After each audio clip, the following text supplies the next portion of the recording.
Hi and welcome to my garage. Today I thought I'd talk a little bit about how I turbocharged my 720 pickup truck. As you can see here, I'll tell you a little bit about the history of it, how it started out, and what it's become. So it seems there's been a lot of talk about turbocharging your 720 lately, especially on the forums and on Facebook. So I thought I'd tell you a little bit about my truck and how I did it.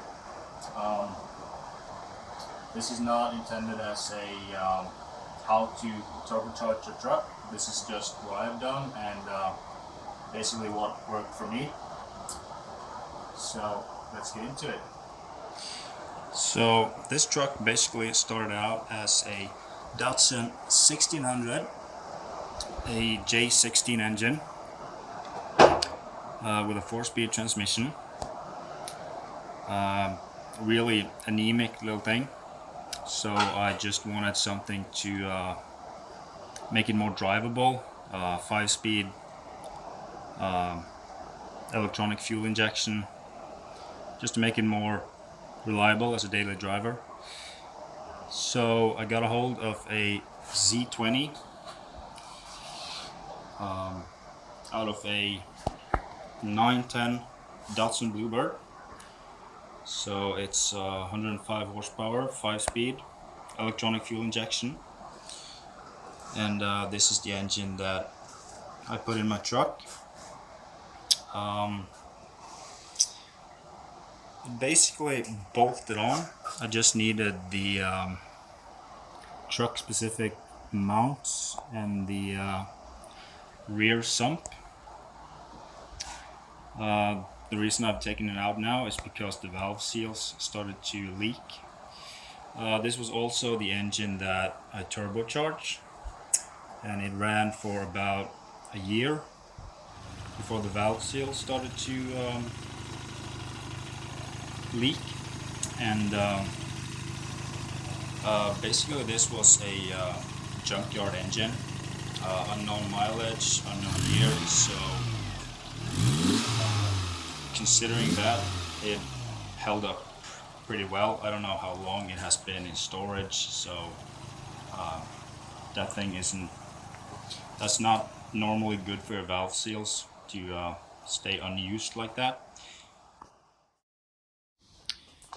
So this engine, when it was turbocharged, it ran about 8 or 9 psi or something like that, about 0.6 bar of boost.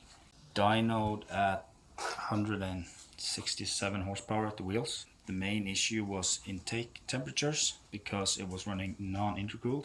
Hopefully that won't be an issue now that I have an intercooler. So when it went, I had this Z24, which were rebuilt, and this is what is currently in my car. It hasn't been started yet, basically because my ECU is dead, so I'm waiting on a new one. So this Z24 was of a previous 910 Bluebird that I built. It was turbocharged, same turbo as you see here. It's an RB25 turbo. It had a Z18ET exhaust manifold, which rear mounts the turbo, and also it puts it underneath the exhaust manifold. So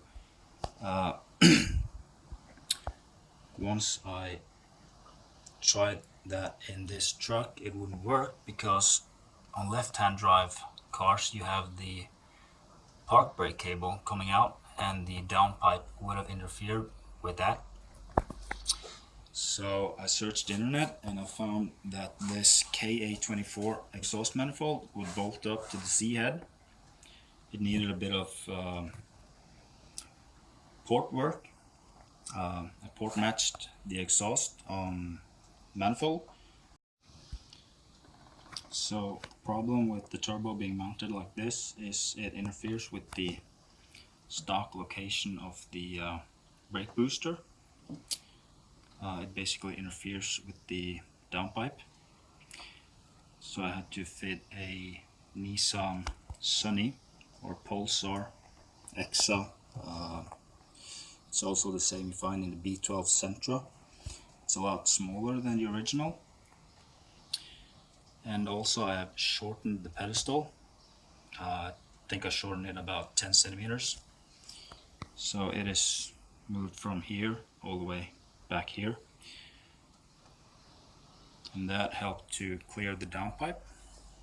I also have a heat shield which is not installed. So when moving the brake booster further back, I also needed to do some work with the brake lines. So basically what I did was I flipped this T connector and switched two of the brake lines, and that meant I could reuse the original brake lines and I didn't have to make new ones, and everything works as standard. You can also see the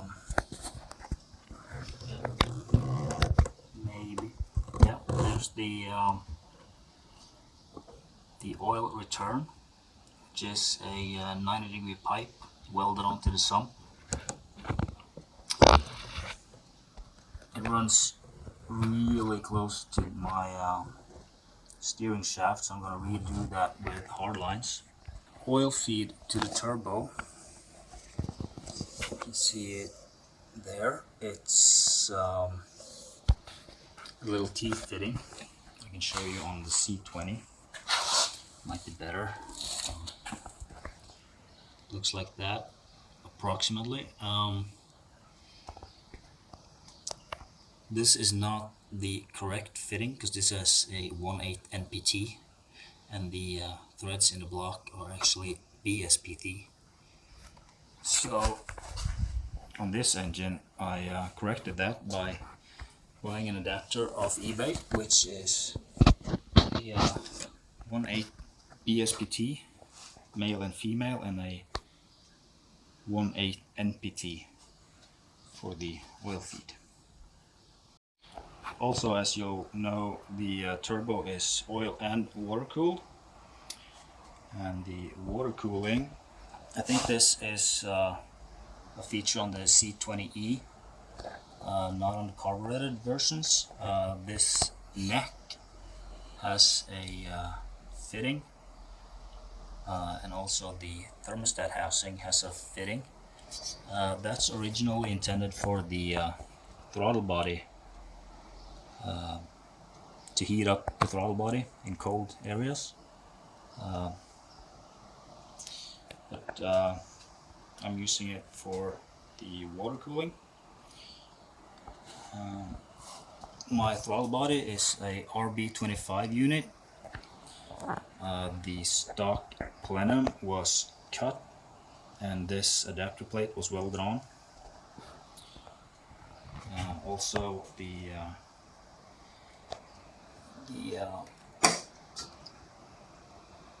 throttle plate, this plate had to be switched or flipped because of the way the throttle cable mounts. This is this, I think it's a C24 throttle cable, which I just bought off Rock Auto. Then there is the throttle position sensor, which is a universal item because this throttle body didn't come with a TPS, so I just bought a universal one and made this little adapter plate. My SR20 cam angle sensor, which I'm using for a cam and crank signal to run a coil on plug ignition and sequential injection. It's mounted on a pedestal I designed myself, and I had it 3D printed in nylon. Might do another video on that if there's any interest. The coils are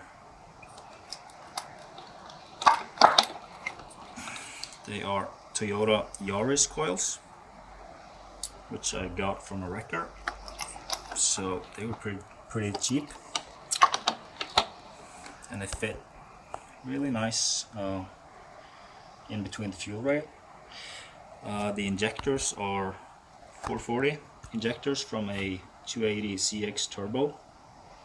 Also, I'm running a Tomei fuel pressure regulator. That's basically because the stock one died, probably due to old age. The intercooler setup on this is something I recently installed. It ran without an intercooler. Basically, I didn't want to have my intercooler hanging out. As you can see, the space is really tight on this car, so it doesn't allow for much room to play with if you're going with a front mount intercooler. So what I found was I browsed the ZX Racing website, and I found this radiator, which is it's for an S30 chassis with a RB or KA swap. Basically, it's the same width as the stock radiator, but it is a lot shorter in height, so I can run the intercooler piping underneath. Kind of hard to see, but the intercooler is I think it's made for a Mazda RX-7 V-mount setup. I made this bracket for the radiator so it mounts further in, and it gives me enough clearance to run the front mount intercooler without cutting anything on the front. So to help this engine better cope with the boost, pistons are KA24 forged pistons. It's running ARP head studs. The head has been ported. It has done some work to it. I don't know exactly what has been done to it, because I bought this head off someone else. The guys who did the job said it should easily support 300 horsepower. I don't know. We'll just have to see. But that's pretty much my goal, 300 horsepower. And we'll see how that goes. The things I think will limit this build right now is the injectors being only 440 cc's, and also the stock RB25 turbo. It uses a ceramic turbine wheel, and they have a tendency of blowing up if you run too much boost in them. So they say you shouldn't run more than about 13 psi. That's at the limit. So it's going to be interesting to see what keeps this thing from developing more horsepower. That's it for now. Let me know if there's anything more if you have any more questions, and see ya.